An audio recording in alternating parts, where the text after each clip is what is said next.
ধোঁয়ার কুণ্ডলিতে আচ্ছন্ন ইরানের আকাশ। কিছু বুঝে ওঠার আগেই শনিবার ইসরায়েল ও যুক্তরাষ্ট্রের যৌথ হামলায় ইরানে প্রতি মুহূর্তে বাড়ছে প্রাণহানি।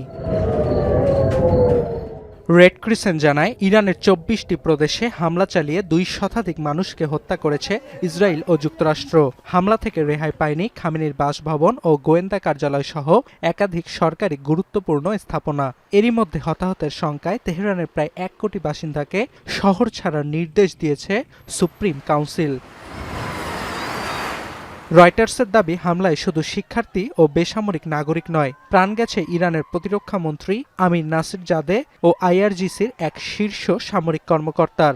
যদিও সরাসরি স্বীকার না করলেও ইরানের পররাষ্ট্রমন্ত্রী জানান, কয়েকজন শীর্ষ কর্মকর্তা প্রাণ হারালেও এতে বড় কোনো প্রভাব পড়বে না। নিশ্চিত করেন, বেঁচে আছেন সর্বোচ্চ ধর্মীয় নেতা আয়াতুল্লাহ আলী খামেনি, তবে প্রাণ হারিয়েছেন খামেনির উপদেষ্টা আলী সামখানি।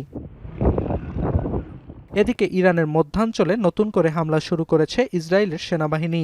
শনিবার ইরানের ৫০০টি স্থাপনায় হামলার দাবি জানিয়েছে আইডিএফ। যুদ্ধ পরিস্থিতি নিয়ে ফোনে কথা বলেন ডোনাল্ড ট্রাম্প ও বেনিয়ামিন নেতানিয়াহু। চিজি আইসক্রিমের সাথে ভেলভেটি কেকের মিশ্রণে পোলার রেড ভেলভেট আইসক্রিম। মন ভালো থাক। শুধু ইরান নয়, তেহরানের পাল্টা হামলায় ক্ষতচিহ্নের ছাপ তেল আবিব জুড়েও। ক্ষতিগ্রস্ত হয়েছে বেশ কয়েকটি আবাসিক ভবন। জীবন বাঁচাতে বাংকারে আশ্রয় নিয়েছে অনেক ইসরায়েলি নাগরিক। বন্ধ রয়েছে শিক্ষা প্রতিষ্ঠান। তেহরানের হামলার শঙ্কায় ক্ষণে ক্ষণে সাইরেন বেজে উঠছে তেল আবিবে। তবে প্রতিপক্ষের হামলায় দমে যায়নি ইরান। ইরানের প্রতিশোধের আগুনে পুড়ছে মধ্যপ্রাচ্য জুড়ে মার্কিন ঘাঁটি। আল জাজিরার খবর, কাতারের রাডার সিস্টেমে আঘাত হেনেছে তেহরানের ক্ষেপণাস্ত্র। এছাড়া থেমে থেমে বিস্ফোরণে কেঁপে উঠছে কাতার, বাহরাইন, আমিরাত সহ প্রায় ১৪টি মার্কিন ঘাঁটি। হামলার জেরে বন্ধ রয়েছে মধ্যপ্রাচ্যের ৬টি দেশের আকাশসীমা। পাশাপাশি নতুন করে হরমুজ প্রণালী বন্ধের সিদ্ধান্ত নিয়েছে ইরানের বিপ্লবী গার্ড। তবে এরই মধ্যে ইসরায়েলি হামলার নিন্দা জানিয়েছে জাতিসংঘ ও রাশিয়া।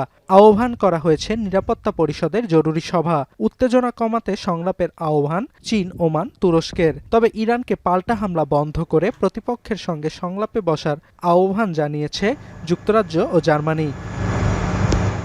অর্ণব প্রসাদ, এখন বিশ্ব।